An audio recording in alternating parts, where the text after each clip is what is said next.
వాళ్ళు అదే ఇద్దరు అయ్యగారులు వచ్చిండ్రు. ఇగో యదమ్మా నీకు ఆపరేషన్ ఉంది ఈరోజు అన్నాడు. ఆ ఇద్దరు స్వాములే.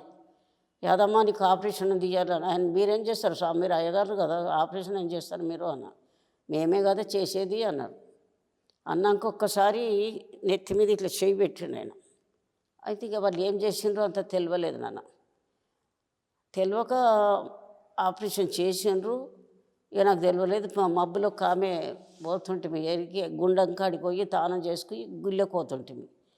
ఆమె లేవు బిడ్డ లేవే గుండానికి తెల్లారిపోతుంది పోదామని ఆమె లేపింది. లేపినాక ఇద్దరం కలిసిపోయినాం, తానం చేసినాము, ఓ పడి బట్టలు కట్టుకున్నాం, గుళ్ళకి పోయినాక ఒక చుట్టు తిరిగినా ఇంకా చేత కాలేదు. ఇక రూమ్కి వచ్చేసినాక మళ్ళీ తెల్లారి ఇద్దరు వచ్చి దీన్ని ఆపరేషన్ చేసిండ్రు, రాయాలని ఆపరేషన్ చేసిండ్రు. గుండానికి పోయినాం, తానం చేసినాం, గుళ్ళకి పోయినాం. ఇక నేను పండుకున్న, తను తీర్థం తీసుకొని వచ్చింది రూమ్కు.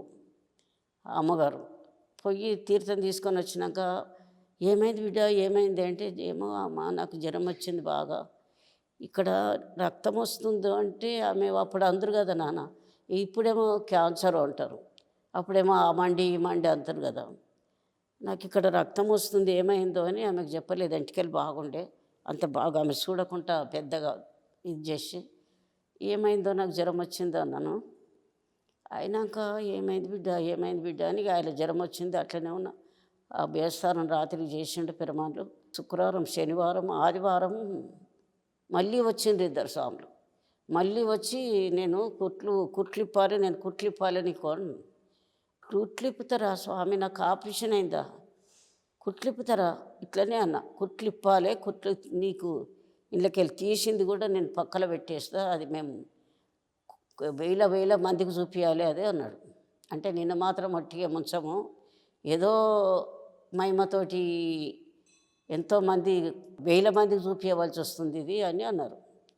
సరే కుట్లిప్పిండేమో, దానికి ఇంత ఉంటుంది అన్న, ఒక తాయిత లెక్క ఉంటుంది. ఈ కుట్లిప్పిన దారం దీనికి చుట్టిండు, అది పక్కన పెట్టిండు, ఇక కనపడలేరు.